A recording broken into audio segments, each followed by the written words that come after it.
Hello students, welcome to our YouTube channel AKFT course. आज मैं class 10th का chapter 9 some applications of trigonometry का exercise 9.1 का question number 6 को solve करने वाला हूं। आइए इसको सॉल्व करते हैं। तो क्वेश्चन नंबर 6 है, बोल रहा है a 1.5 metre tall boy is standing at some distance from a 30 metre tall building. The angle of elevation from his eyes to the top of building increases from 30 degree to 60 degree as he walks towards the building. Find the distance he walked towards the building. बहुत ही आसान question है, exam में आ सकता है, ठीक है ना।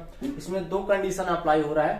पहले एक पॉइंट पर खड़ा है तो वहां पास एक एंगल ऑफ एलिवेशन बन रहा है, फिर कुछ देर चला है, चलने के बाद एक और पॉइंट पे खड़ा है, वहां पास भी एक एंगल ऑफ एलिवेशन बन रहा है। दो एंगल ऑफ एलिवेशन बन रहा है, पहले में 30 डिग्री, दूसरे में 60 डिग्री, ठीक है। दो कंडीशन है, ठीक। तो आसान क्वेश्चन है, काफी आसान क्वेश्चन है, लेकिन उन दोनों को आपको समझना पड़ेगा कि कैसे बन रहा है। तो सबसे पहले एक बिल्डिंग बनाएंगे 30 मीटर का। यहां पास मैं लेके चलता हूं कि ये हमारा 30 मीटर का बिल्डिंग है। ये भी मान के चलता हूं कि ये भी जो है हमारा वो 30 मीटर का बिल्डिंग है, ठीक। चलिए, बिल्डिंग है तो जाहिर सी बात है ग्राउंड पर ही होगा, ग्राउंड से तो ऊपर होगा नहीं, हवा में तो होगा नहीं। ये मान लेते हैं कि ये हमारा ग्राउंड है, ये हमारा ग्राउंड है।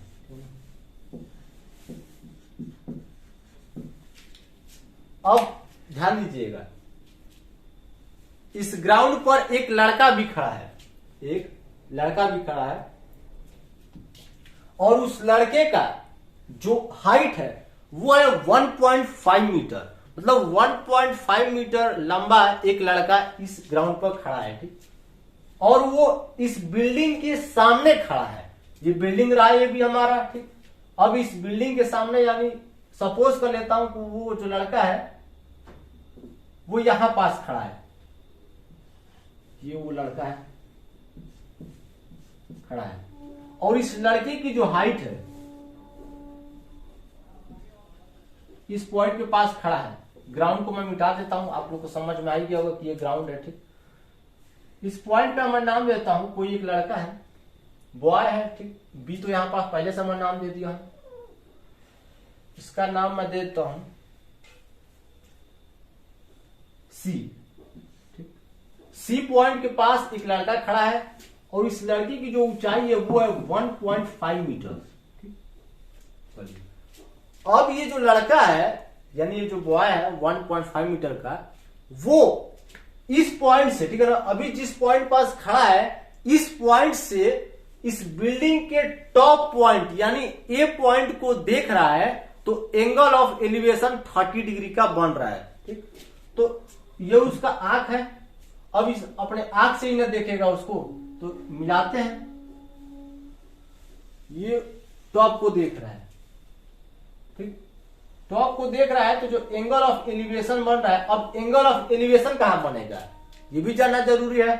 तो जिस आंख से वो देख रहा है, मतलब बिल्डिंग ऊंचाई पर है, तो जाहिर सी बात है अपना हेड को ऊपर करेगा, हेड को ऊपर करेगा यानी पलक को भी ऊपर करेगा, ठीक। तो पलक ऊपर करेगा तो एक तिरछी लाइन ऊपर जाएगी। अब उसके बाद वही आंख से, ठीक है ना, एक हॉरिजॉन्टल लाइन भी खींचना है, मतलब ऐसे एक लाइन खींचना है, तब हॉरिजॉन्टल, मतलब जो कि ग्राउंड लेवल के पैरेलली हो, ऐसा कहने का मतलब है। तो यहां पर जो एंगल बना है वो बना है 30 डिग्री। पहला कंडीशन में है, ठीक, कि एक 30 मीटर लंबी एक बिल्डिंग है, और उस बिल्डिंग के सामने एक 1.5 मीटर का लड़का खड़ा है, ठीक। अब वो लड़का जब बिल्डिंग के टॉप को देख रहा है, तो जो एंगल ऑफ एलिवेशन बन रहा है, एलिवेशन किसमें बनेगा, ये उसका लाइन ऑफ साइट हुआ। लाइन ऑफ साइट वह लाइन है जो कि ऑब्जेक्ट और आंख के बीच का लाइन होता है, ठीक है ना। मतलब जिस आंख से हम देख रहे हैं, ठीक है ना, उस पॉइंट से लेना है, ठीक है ना, जाहिर सी बात है दोनों आंख से देखेंगे, ठीक। और जिस ऑब्जेक्ट को देख रहे हैं, ऑब्जेक्ट क्या है, इसमें ए पॉइंट है, तो यहां से लेकर यहां तक की जो लाइन है वही हमारी लाइन ऑफ साइट कहलाएगी। अब उसी आर्क को पॉइंट मानकर एक हॉरिजॉन्टल लाइन खींचना है, ठीक। तो हॉरिजॉन्टल लाइन ये रहा हमारा। अब हॉरिजॉन्टल लाइन और लाइन ऑफ साइट के बीच में जो एंगल आएगा वही एंगल ऑफ एलिवेशन कहलाएगा। और जो लाइन ऑफ साइट होगी वो हमेशा एंगल ऑफ एलिवेशन के लिए हॉरिजॉन्टल से ऊपर ही होगी, नीचे नहीं होगी। हॉरिजॉन्टल लाइन के ऊपर होगी तो ही एंगल ऑफ एलिवेशन कहलाएगा, ठीक। ये रहा। अब उसके बाद ये जो लड़का है वो चलते चलते कुछ और दूर गया, बिल्डिंग के नजदीक जा रहा है, टुवर्ड्स यानी किसी के करीब जाना है या फिर नजदीक जाना है। तो वो बिल्डिंग के नजदीक जा रहा है। तो मान लेता हूं कि लड़का चलते चलते चलते चलते यहां पास पहुंच गया।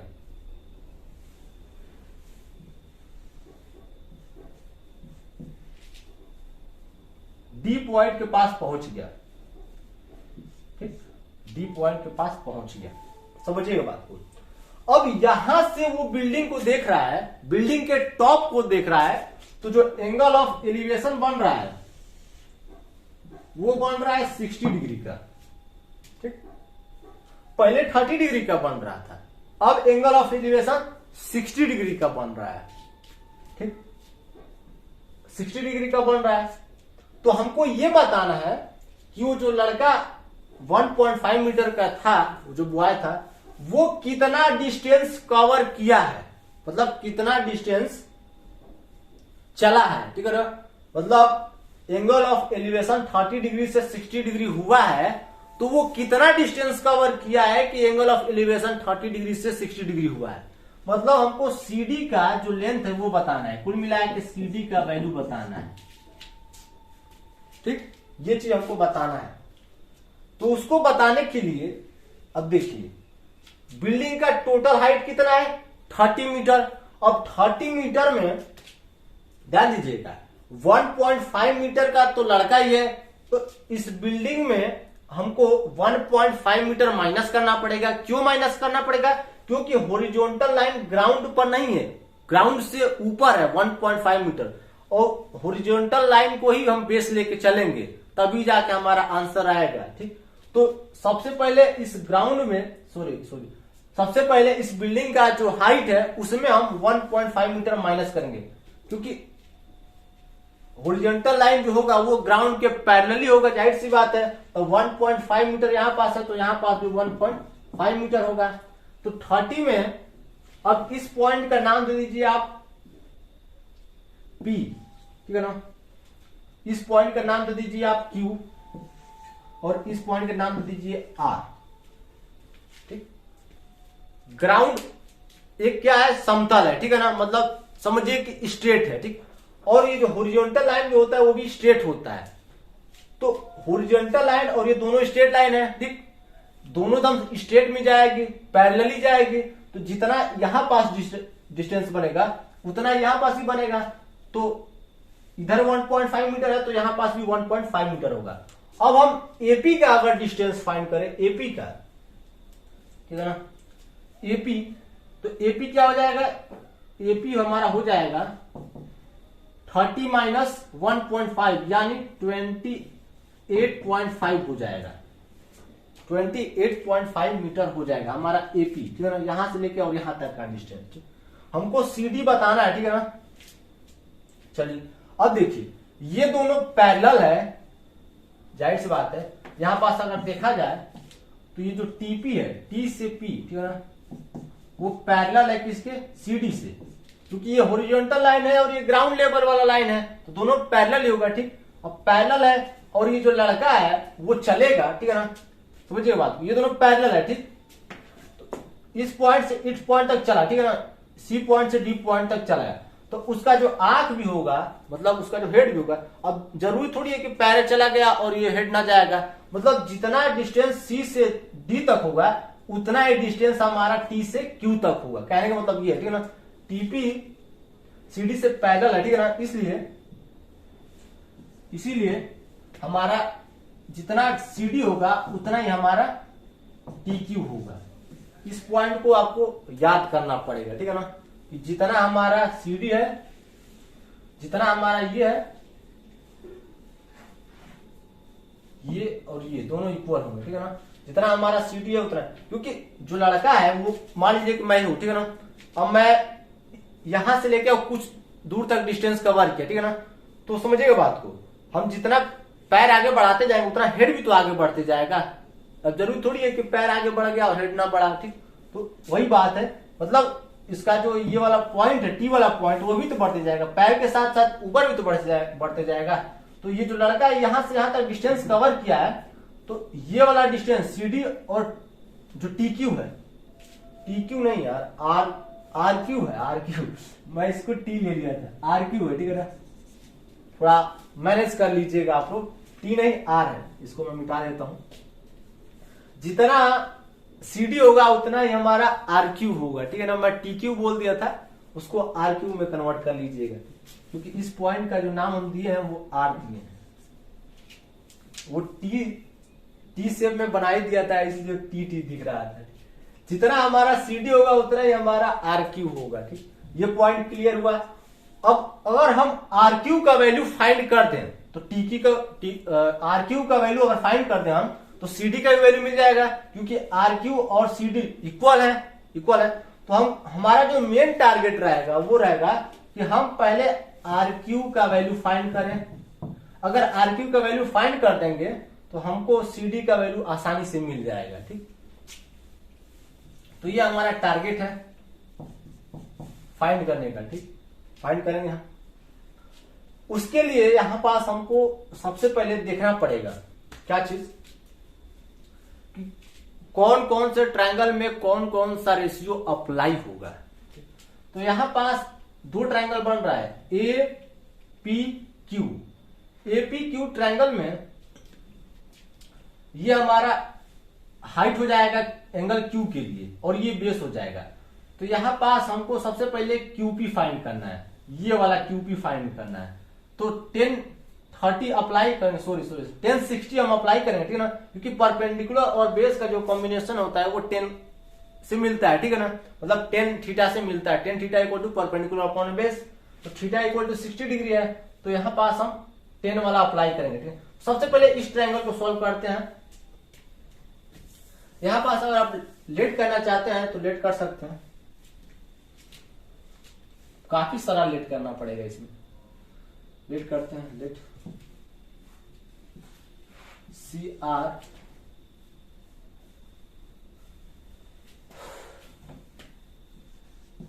बी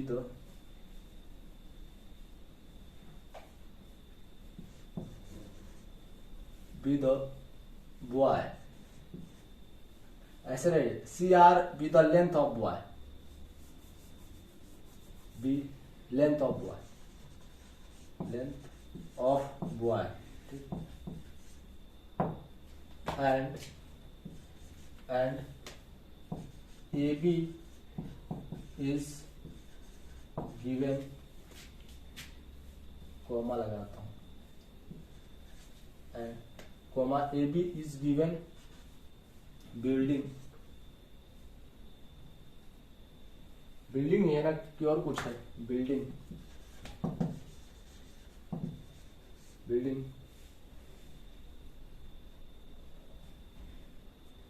सी आर हमारा उस लड़के का हाइट है, ए बी हमारा बिल्डिंग है, ठीक है ना, और इसका हाइट कितना है, B is given building which is 30 metre above the ground, मतलब इसका जो ऊंचाई है वो ग्राउंड से वो 30 मीटर का है, ठीक है ना, 30 मीटर एबव द ग्राउंड।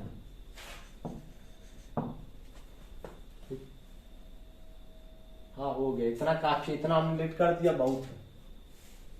और एक चीज दिख रहा है हमको, and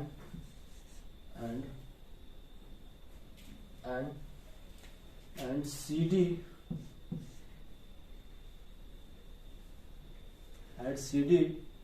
be the distance, be the required distance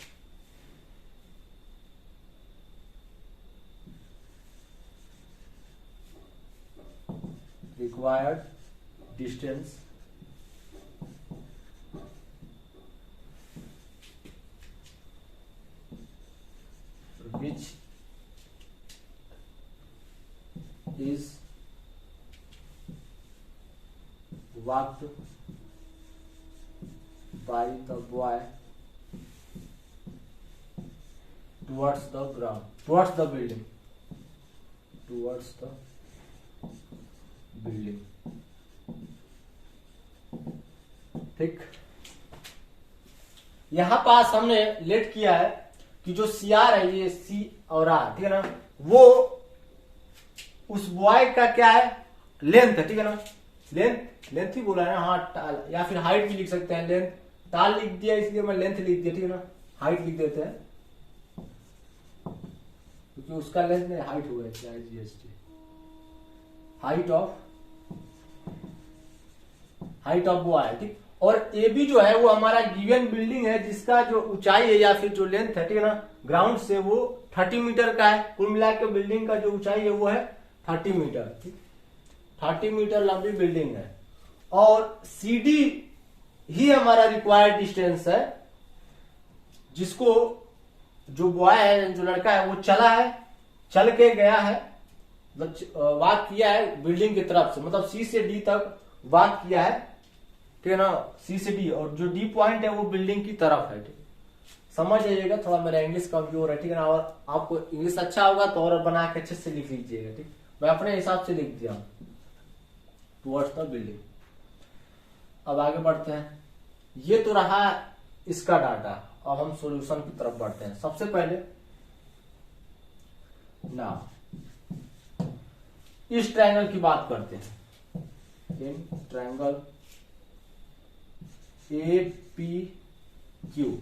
इस ट्रायंगल में जो एंगल क्यू है वो है 60 डिग्री का, and AP equal to, AP कितना हो जाएगा हमारा, जब ए बी में हम इतना माइनस करेंगे, पैरेलल है, तो हमारा आ जाएगा 28.5 मीटर। अब हम इसमें 10 लगाते हैं ना, 10 Q equal to perpendicular upon में बेस हो जाएगा। परपेंडिकुलर कितना है, परपेंडिकुलर क्या है, पहले एपी हमारा परपेंडिकुलर है, एपी नहीं एपी, बेस क्या है हमारा क्यूपी,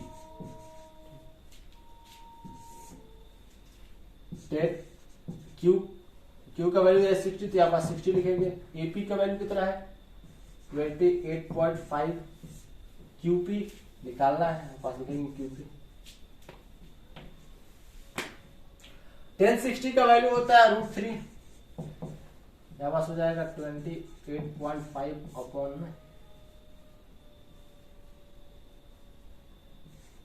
अपॉन में क्यूपी, क्रॉस मल्टीप्लाई करते हैं तो क्यूपी इक्वल टू 28.5 अपॉन में √3।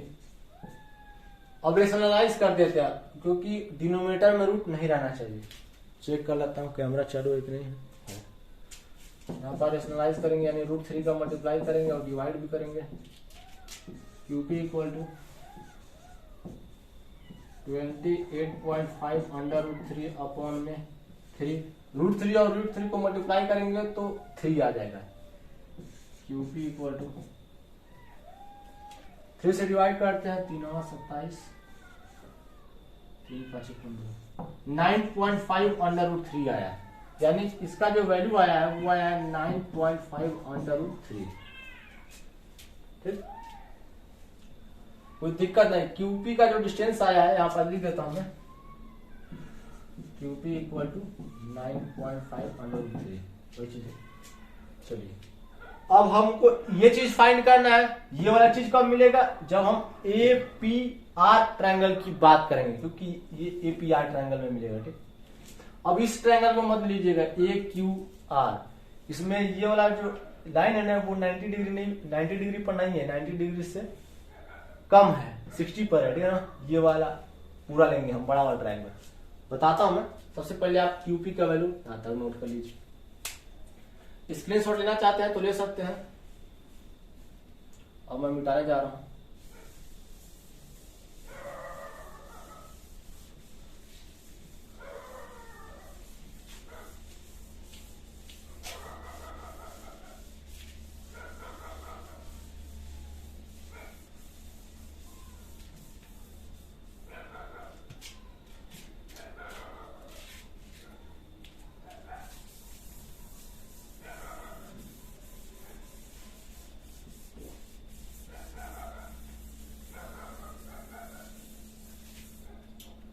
अब हम पूरा जो बड़ा ट्रायंगल है उसमें बात करेंगे, ठीक है ना।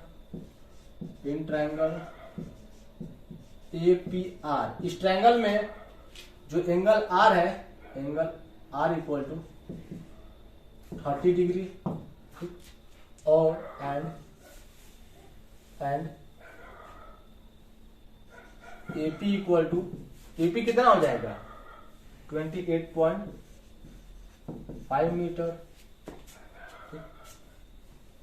चलिए अब इस ट्रायंगल में भी हम वही 10R लगाएंगे, मतलब 10 थीटा लगाएंगे, ठीक। अब 10R इक्वल टू क्या जाएगा, परपेंडिकुलर अपॉन बेस। परपेंडिकुलर क्या है, परपेंडिकुलर इसमें AP है, बेस क्या है इसमें RP है। 10R के जगह पे हम लेंगे 30 डिग्री। AP अभी AP को AP रहने देते हैं। RP को आप RQ प्लस QP नहीं लिख सकते, बिल्कुल लिख सकते हैं। RP को आप RQ प्लस QP लिख सकते हैं, ठीक। लिख सकते हैं कि नहीं लिख सकते हैं, लिख सकते हैं। 1030 का वैल्यू होता है 1/√3। AP का वैल्यू दिया है 28.5 मीटर, मीटर नहीं लिखते हैं सॉल्यूशन। 28.5 RQ प्लस QR का वैल्यू हमने अभी फाइंड किया है। QR है क्या, QP ना होगा क्या नाम QP है, थोड़ा दिमाग से उतर गया था। QP के जगह पे हम क्या लिखेंगे 9.5/√3, 9.5/√3, सही है ना।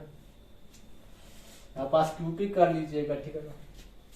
अब क्रॉस मल्टीप्लाई करते हैं, इसका इधर इसका इधर, ये तो ऊपर जा रहा है, चला जाएगा। क्रॉस मल्टीप्लाई में तो RQ प्लस 9.5/√3 इक्वल टू 28.5/√3। ये 3 उधर जाएगा, √3 इधर जाएगा तो मल्टीप्लाई हो जाएगा, ठीक। RQ equal to 28.5/√3 minus 9.5/√3। RQ equal to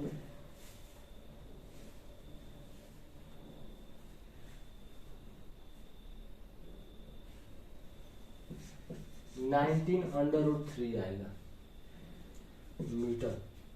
since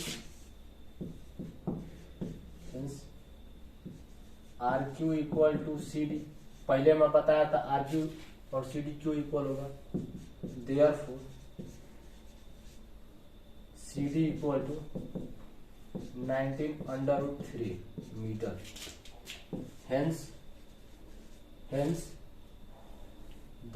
Hence the distance walked, he walked,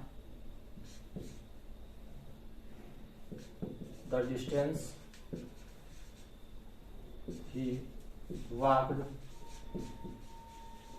towards the building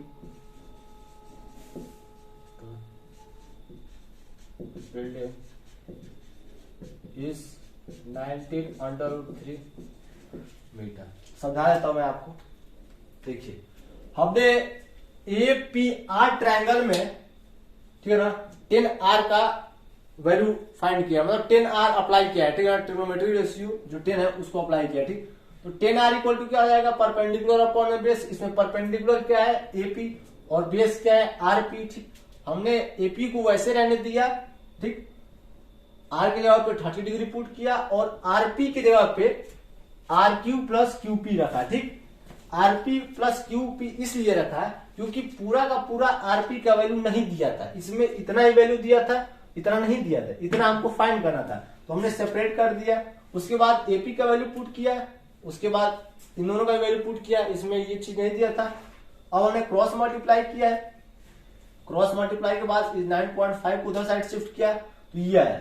अब यहाँ पास हमने पहले बताया था कि RQ और CD इक्वल है, जब RQ का वैल्यू इतना है तो CD का वैल्यू इतना होगा, और एक से हमको फाइंड करना था C से D तक का डिस्टेंस, C से D तक का डिस्टेंस कितना है 19/√3 मीटर। मतलब उस लड़के ने 19/√3 मीटर का डिस्टेंस कवर किया है, ठीक। तब जाके एंगल ऑफ एलिवेशन 30 डिग्री से 60 डिग्री हुआ है।